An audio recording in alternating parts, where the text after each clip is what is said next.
کہاں برطانیہ، کہاں ہندوستان، ابھی ملائیے واٹس ایپ پہ نمبر، ابھی تصویر سامنے آ جاتی ہے. تو تمہارے 4G 5G موبائل تو اتنے آگے کی چیز ہو گئے، اور خداوند عالم کا حکم جو ہر چیز پہ چلتا ہے اور اسی نے بنائی ہے، وہ تمہیں جہنم میں پڑے ہو کے کھولتے ہو کی تصویر جنت میں اپنے مزے لے کر مسیریوں پہ، اور ہاتھ میں کافی یا ہاتھ میں چائے کا کپ اور ہاتھ میں بہترین لسی کا گلاس پکڑے ہوئے پیتے ہوئے ٹانگ پر ٹانگ رکھ کر کے نہیں دکھا سکتا ہے؟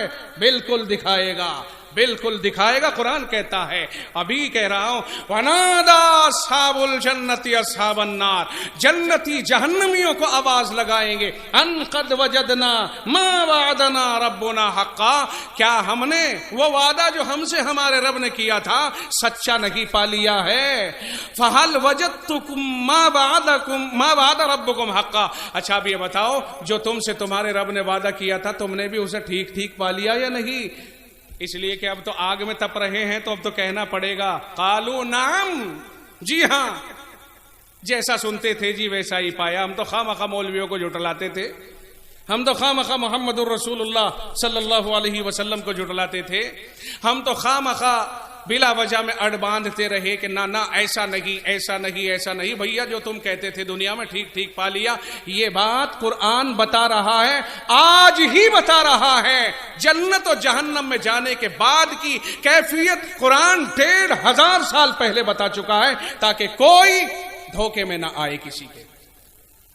جب ہم پڑھتے ہی نہیں، سنتے ہی نہیں، سمجھتے ہی نہیں تو پھر کیا کریں بھائی؟ ٹھوکر تو لگ ہی سکتی ہے نا. اب اللہ تعالیٰ کہتا ہے فَأَذَّنَ مُؤَذِّنٌ بَيْنَهُمْ، ایک پکارنے والا پکارے گا، ان کے بیچ کھڑے ہو کر کے آواز لگانے والا اللہ کی طرف سے آواز لگائے گا.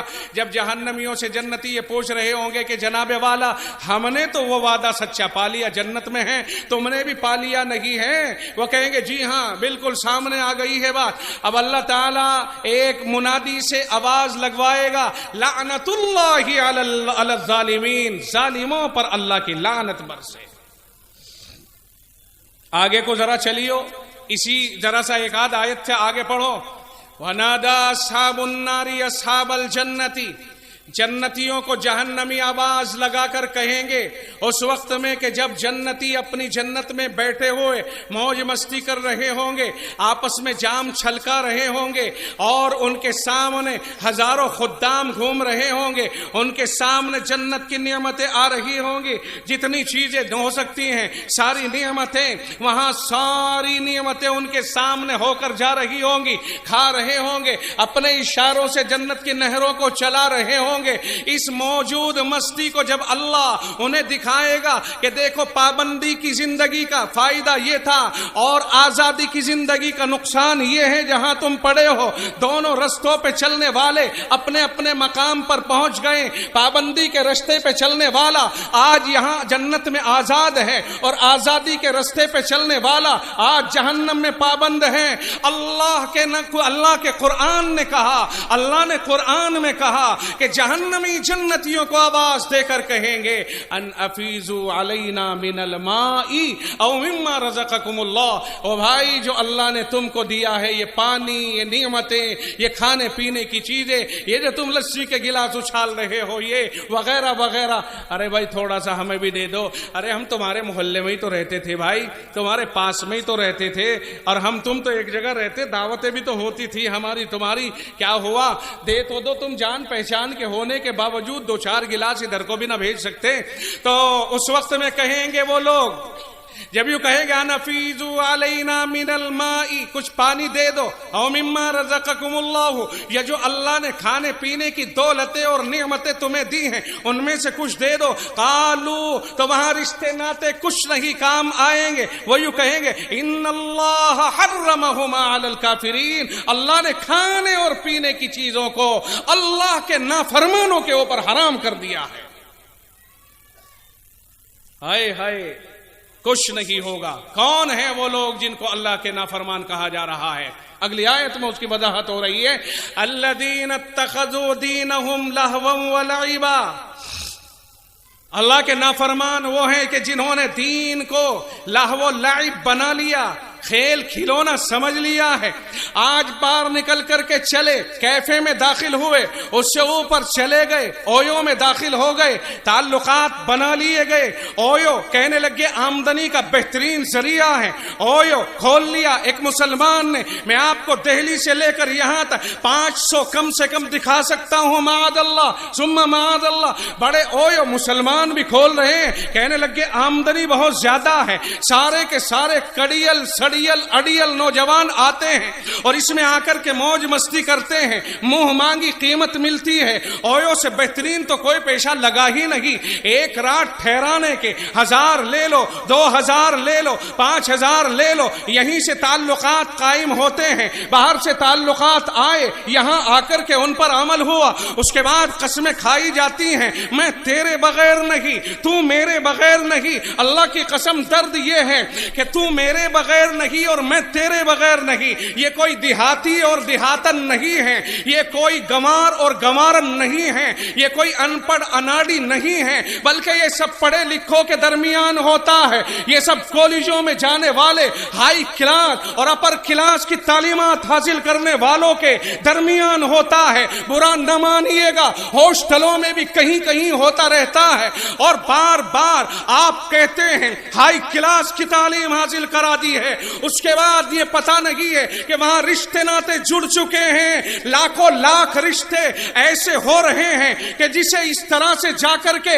یوں لگایا اور رشتہ قائم کر لیا، اور عدالتوں میں کھڑے ہو کر کے ہماری ہی بیٹی، ہماری ہی پالی ہوئی بیٹی، ہماری ہی پرورش کی ہوئی بیٹی، ہمارے دل کا ٹکڑا جس کے لیے ہم نے رات و دن ایک کر دیا تھا، اور اس کی تعلیم و تربیت اور اس کی پڑھائی کے لیے ہم نے بڑا مال صرف کر دیا تھا، آج جوانی کے بعد جب ہم نے اس کا رشتہ تلاش کرنے کے لیے قدم اٹھایا اور گھر میں اس کا چرچا چلا، تو تب معلوم ہوا کہ فرینڈ اس کا کون ہے اور کہاں اس کا من ہے۔ ابھی واٹس ایپ کے اوپر ایک نام آیا، ایک لڑکی بڑی دھڑلے سے کہہ رہی ہے میرا نام مسکان ہے۔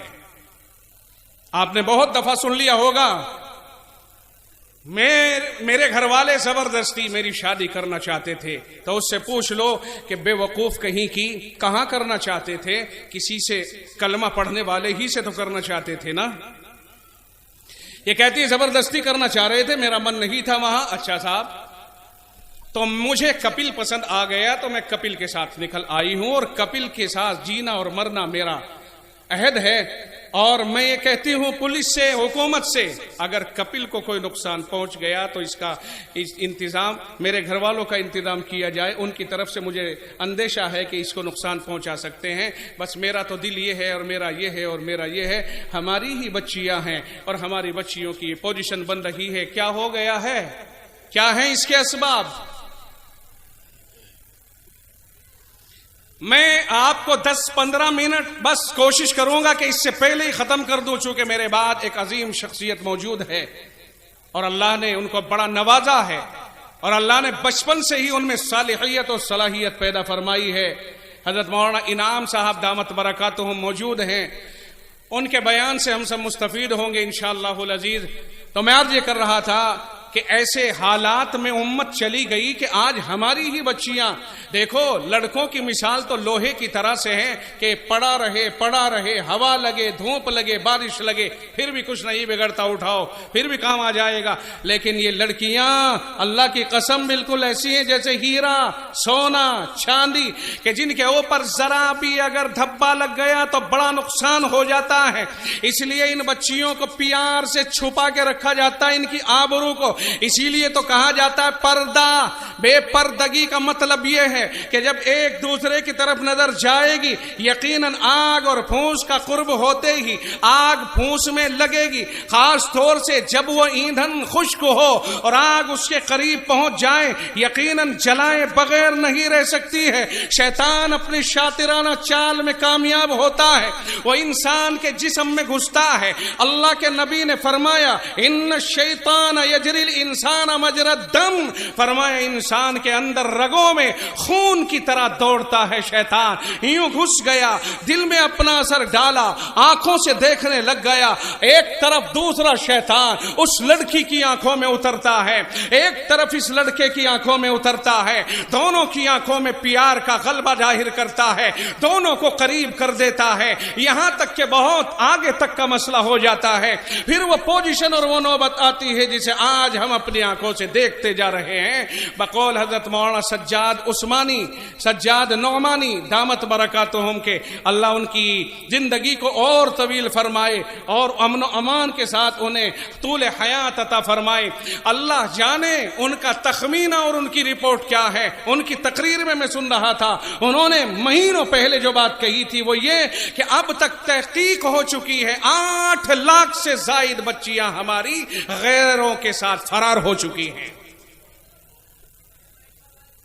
جن کا پتہ چل جائے سو پتہ چل جاتا ہے، باقی ساری دنیا میں تو آپ کی سیٹلائٹ لگی نہیں ہے نا.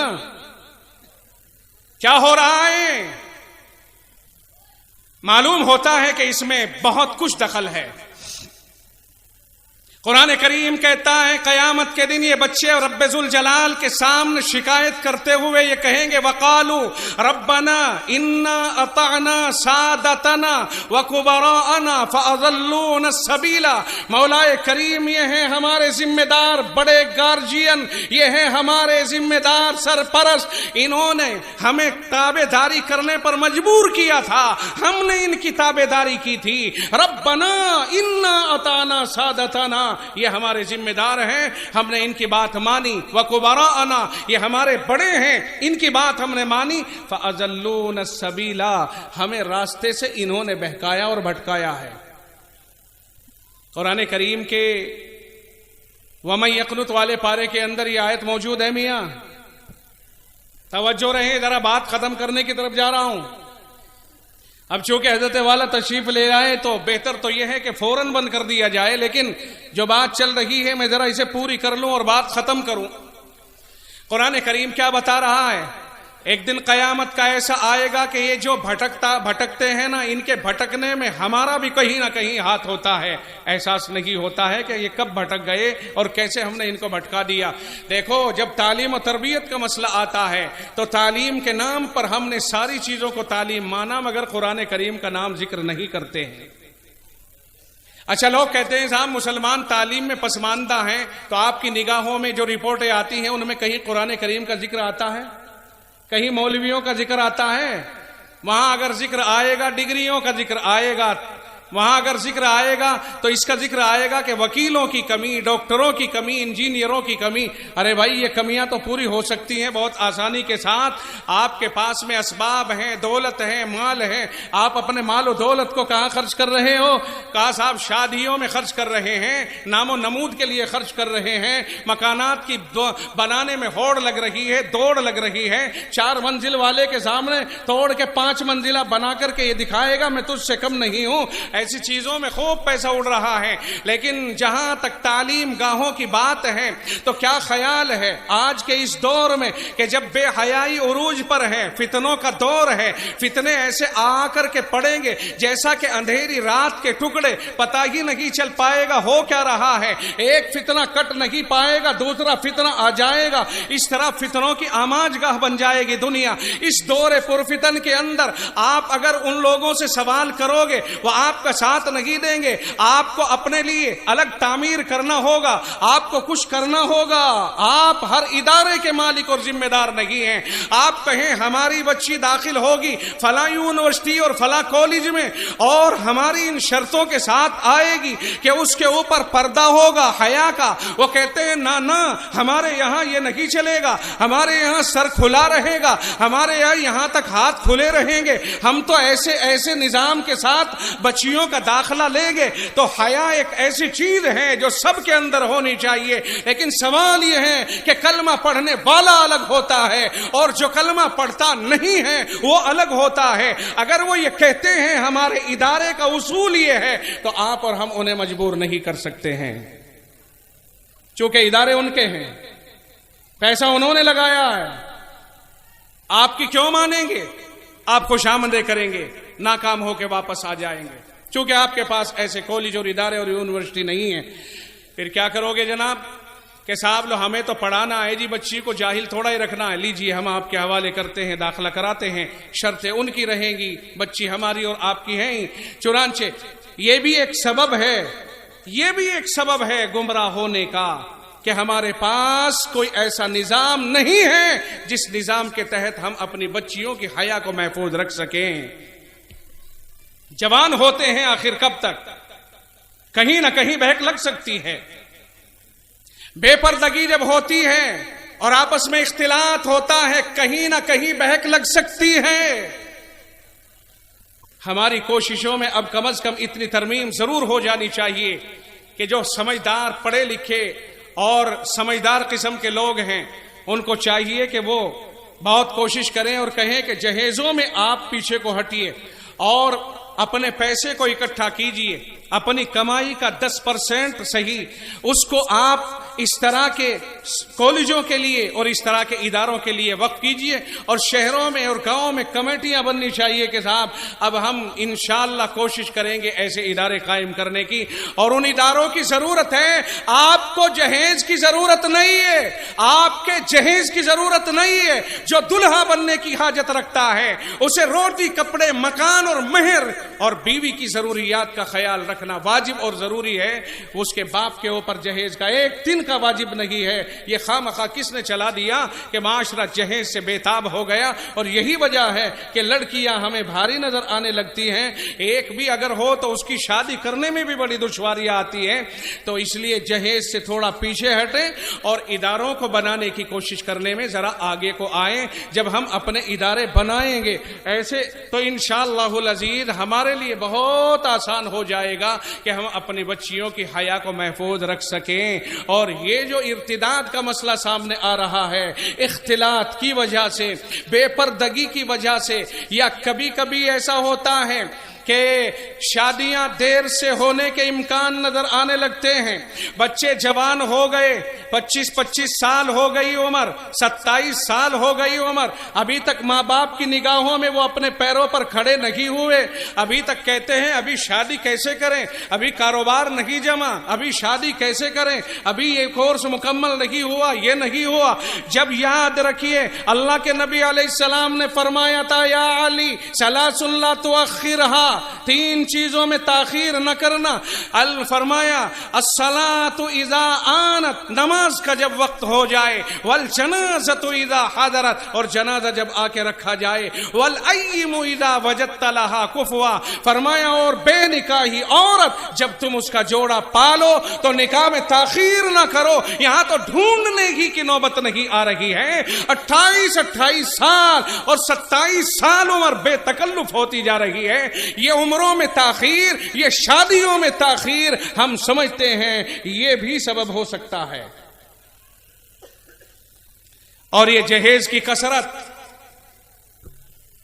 بچیاں جب جہیز کے بغیر رخصت نہ ہو پائیں اور مانگنے والوں کی زبانیں مانگنے سے پیچھے نہ ہٹے نہ تھکے، اور وہ بھیک کا کٹورا ہاتھ میں لے کر کے گھومتے پھرے معاشرے کے اندر ہے کوئی جو میرے بیٹے نے اتنی بڑی ڈگری حاصل کر لی ہے اور اس بیٹی کی ڈگری بیٹے کی ڈگری کے عوض اس میں کوئی سوئفٹ گاڑی ڈال دے، ہے کوئی معاشرے میں جو اس میں اوڈی گاڑی ڈال دے، ہے کوئی. جب بھیک کا کٹورا لے کر کے باپ اپنے بیٹے کی ڈگری دکھاتا ہوا معاشرے میں گھومے گا اور بچولوا کو گھمائے گا تو پھر تاخیر پر تاخیر. کون ہے جو قدم آگے بڑھائیں اور اپنی بیٹی کو اس کے بھیک کے کٹورے میں ڈالے، کیونکہ وہ تو مال اور دولت کا بھکاری ہے، وہ تو دولت مانگ رہا ہے. اور ایک جوان بیٹی کے باپ کے پاس دولت نہیں ہے، اس دولت کے نہ ہونے کی وجہ سے شادیوں میں تاخیر ہو رہی ہے.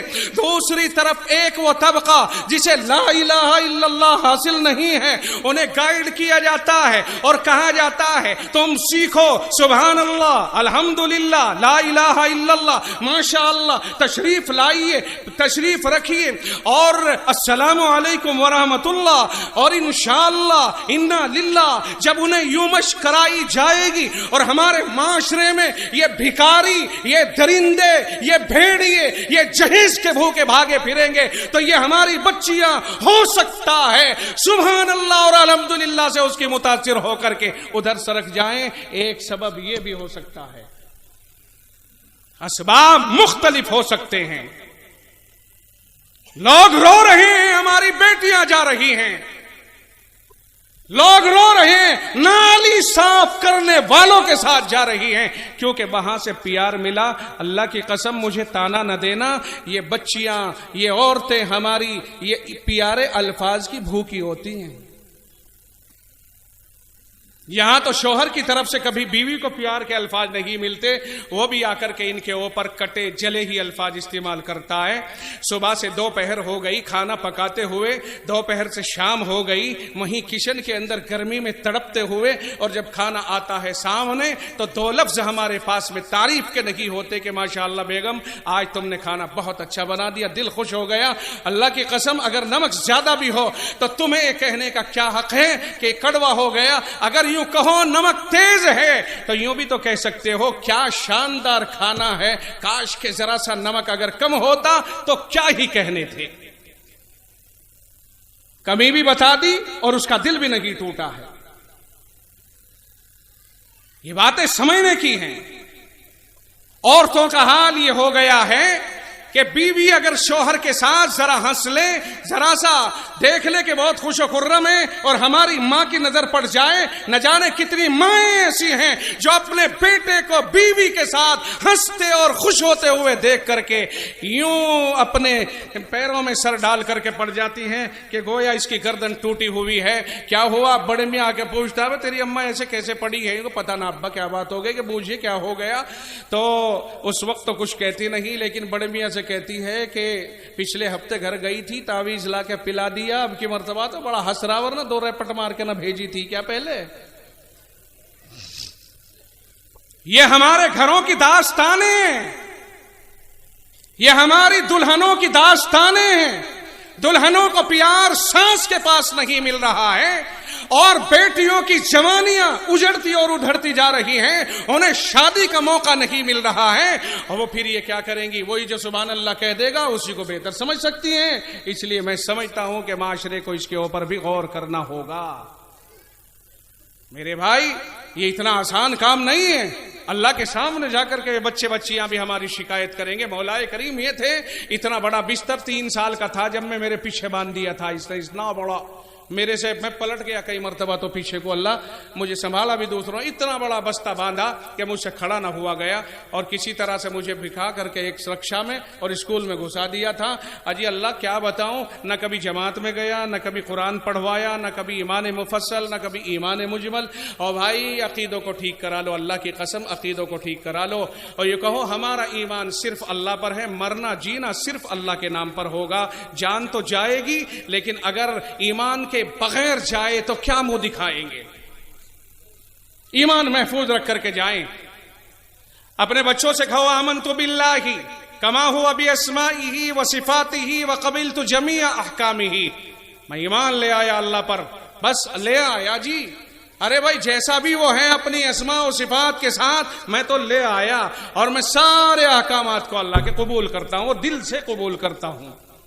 آمنت باللہ وملائکتہ وکتبہ ورسلہ والیوم الآخر والملائکۃ والقدر خیرہ وشرہ من اللہ تعالی والبعث بعد الموت۔ میں ہر طرح ایمان لایا اللہ کے اوپر، میں کوئی شک نہیں کروں گا۔ اور یاد رکھیو آخری بات کہہ کر کے اٹھ رہا ہوں، اشارے کر رہا ہوں، چونکہ حضرت تشریف لے آئے، مگر حضرت اتنے شفیق ہیں کہ میرے اوپر ناراض نہیں ہوتے، یہ میں آپ کو بتائی دے رہا ہوں، حضرت مجھ پر ناراض نہ ہوتے، اسی لیے تو ہمت پڑ رہی ہے، اور بلکہ ہمت پڑ ہی نہیں بڑھ رہی ہے۔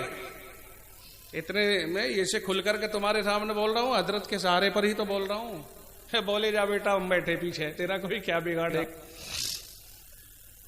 ایک بات اور کہتا چلوں آخر میں، عقیدہ اگر محفوظ ہے بخشش کا وعدہ ہے، عقیدہ اگر ختم ہو گیا بخشش ختم ہو گئی۔ بات سمجھ میں آ گئی؟ اب آئیے، عقیدے کا تعلق آخرت سے ہے، اللہ جانتا ہے یا تم جانتے ہو کہ اللہ کو ایک مان رہے ہو یا نہیں؟ باہر کے اعمال کا تعلق دنیا کے احکام سے ہے۔ یاد رکھیو، اگر ہمیں اپنے ماحول کو محفوظ رکھنا ہے تو عقیدہ اندر کی چیز ہے، صرف عقیدے سے کام نہیں چلے گا۔ معاشرت کے اندر اپنی ظاہر داری کو محفوظ رکھنا اسلام کی حفاظت کے لیے ضروری ہے۔ یاد رکھو، اگر کوئی ظاہری اعتبار سے اس علامت کو اختیار کرتا ہے لبرل طریقے پر اور آزادانہ طریقے پر اور آپسداری کو نبھانے کے طور پر کہ جو اسلام کی نشانی نہیں ہے بلکہ اسلام کے خلاف کی نشانی ہے، تو پھر یاد رکھیے اس کے اوپر تو فتویٰ وہی دیا جائے گا جو اس کا ڈھنگ نظر آ رہا ہے۔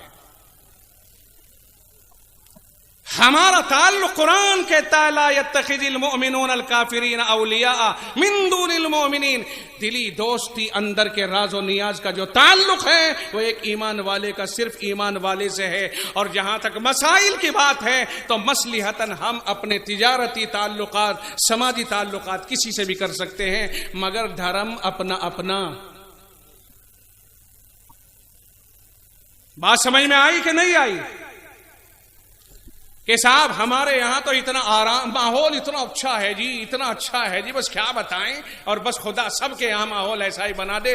اجی دیوالی ہم کھیل منا لیتے ہیں، عید وہ بھی منا لے ہمارے ساتھ، اجی ہولی ہم بھی کھیل لے ہوئے ہیں، اور یہ سبرات وہ بھی منا لے، اور فلاں یہ بھی کر لے، اور وہ بھی۔ یاد رکھیے، جو آدمی شعار اختیار کرتا ہے، میں بہت کھل کر کے یہ الفاظ کہتا جا رہا ہوں اور مجھے اس میں کوئی دباؤ نہیں ہے آپ کی اس محفل کا کہ کون یہاں آپ میں سے برا سمجھ رہا ہو میرے الفاظ کو اور کون بھلا سمجھ رہا ہو، مجھے اس سے کوئی بحث نہیں ہے، بات بہت کھلی ہے۔ اگر کوئی کسی کے شعار اور نشانی اور پہچان کو اپناتا ہے تو عقیدہ اس کا کتنا ہی محفوظ صحیح، باہر کے اعتبار سے اس پر حکم لگے گا۔ اور یہی وہ چیز ہے جس نے ہمیں بہت پیچھے دھکیل دیا ہے، بہت پیچھے دھکیل دیا ہے۔ ہم نے ٹھیکہ نہیں لیا ہے شعار کو اپنانے کا کسی کے، ہم نے آپسداری کو، آپس کی محبت کو بڑھانے کے لیے اپنے شعار کو قربان کر کے اور دوسرے کے شعار کو حاصل کرنے کا ٹھیکہ نہیں لیا ہے۔ میری آپ بات سمجھ رہے ہو کہ نہیں سمجھ رہے ہو؟ ایمان محفوظ رہے گا، اعمال اس کے اوپر نشانیاں ہیں، اعمال کی حفاظت بہت ضروری ہے، تب جا کر کے کہیں معاشرہ ہمارا قابو میں آئے گا۔ اور اگر معاشرت میں صاحب وہ بچیاں ہیں بڑا وہ کر رہی تھی، کورس کر رہی تھی جامعہ ملیہ میں، دیکھا تو صاحب ہولی کھیل رہی ہیں، ایمانداری کی بات بتائیے، ایمانداری سے اسلام میں کہیں ہے یہ؟ ارے بات کھلی سی ہے، جب ہم نے اللہ کو ایک مان لیا تو اب ہم اللہ ہی کے ہو کر کے رہ گئے، شعار کسی کا نہیں اپنائیں گے۔ شعار اپنانے والے خوب اچھی طرح سے سمجھ لے یہ کوئی جائز کام نہیں ہے، یہ ناجائز و حرام کام ہے، سیدھی سیدھی بات ہے، اس میں کوئی کمپرومائز نہیں کیا جا سکتا ہے۔ محبتیں جتاؤ، چائے پلاؤ، دعوتیں کرو، کام آؤ۔ ارے اللہ کے نبی علیہ الصلوۃ والسلام نے فرمایا لیس المؤمن الذی یشبع وجارہ جائع الی جنبہ، وہ آدمی صحیح معنی میں مومن کہلانے کا حقدار ہی نہیں ہے جس کا پڑوسی بھوکا اور پریشان حال رہے اور خود اپنا موج مستی کرتا رہے، پیٹ بھر کے سو جائے۔ یہ ہے وہ چیزیں جو معاشرت میں استعمال ہونے کی ہے کہ آقا نے یہاں کوئی تقسیم نہیں فرمائی کہ ہمارا پڑوسی ہندو، یہودی، عیسائی، مسلم کون ہو کون نہ ہو۔ آقا نے فرمایا تمہارا پڑوسی اگر پریشان ہو اور تم موج مستی کر رہے ہو اور پڑوسی کا خیال نہیں کر رہے ہو تو تمہارے لیے صحیح معنی میں مومن کہلانے کا کوئی جواز نہیں بنتا ہے۔ اچھا اور سچا اور ایک نمبر کا مومن تو بس وہی ہے کہ جو آدمی اپنے پڑوسیوں کا پورا خیال رکھے۔ یہاں دیکھیے آپ یہ برتاؤ کر، اگر میرے پڑوس میں کوئی غیر مسلم رہتا ہے میں اس کا خیال کروں، اگر اللہ نے مجھے کچھ دیا ہے تو میں اس کے اعتبار سے اس کا خیال کروں۔ یہ ہوتی ہے چیزیں جو کرنے کی ہیں، یہ نہیں ہوتی۔ سمجھ رہے کہ نہیں سمجھ رہے؟ ان باتوں کو اپنے عمل میں لانے کی کوشش کریں۔ ایمان اگر سلب ہو گیا اعمال کو دیکھتے ہوئے تو پھر یاد رکھیے ہم پہ کچھ نہیں بچا ہے، بس اسی کی حفاظت کرنے کی ضرورت ہے۔ یہیں سے ہماری وہ بچیاں بھی کامیاب ہو جائیں گی جو عدالتوں میں کھڑی ہو کے یہ کہہ دیتی ہیں میں جوان ہوں، میں بالغہ ہوں، مجھے اختیار ہے، میں تو اس کے ساتھ رہوں گی۔ ارے اللہ کی بندی، تیری ماں نے تجھے جنم دیا، اللہ نے اس کے ذریعے، تیرے باپ نے تیرے اوپر سب کچھ خرچ کیا، آج جوان ہو کر کے تو یہ کہہ رہی ہے کہ میں انہیں نہیں جانتی، ان کا دل دیکھ تو صحیح ٹکڑے ٹکڑے ہو گیا ہے۔ ایسا نہ کرو، اگر تم نے ایسا کر دیا تو تمہارے بچے تمہارے ساتھ کیا کریں گے؟ کم از کم آگے کو بھی تو دیکھ لو۔ اور کتنے ہی موقع اور حالات ایسے ہیں کہ دوستی میں ہو گیا جی، پھر گئے جی پھیرے، ڈل گئی جی مالائیں، سب کچھ ہو گیا، لیکن وہاں کیا ہوا؟ ایک ویڈیو بن گئی چند دنوں کے بعد، مار دیا، یہ کر دیا، وہ کر دیا، وائرل کر دیا۔ اللہ اکبر، اللہ ہم سب کی حفاظت فرمائے، ہماری بچیوں کی، بچوں کی، اور ہمارے ایمان کی، اعمال کی، عقائد کی، سب چیزوں کی حفاظت فرمائے۔ اس کے حل میں بس اتنا ہی ہے کہ ہم شریعت کو اپنا امام مان لیں، اس کے اوپر کمپرومائز کسی سے نہ کریں، انشاءاللہ سارا معاشرہ بہترین رہے گا۔ وآخر دعوانا الحمد للہ رب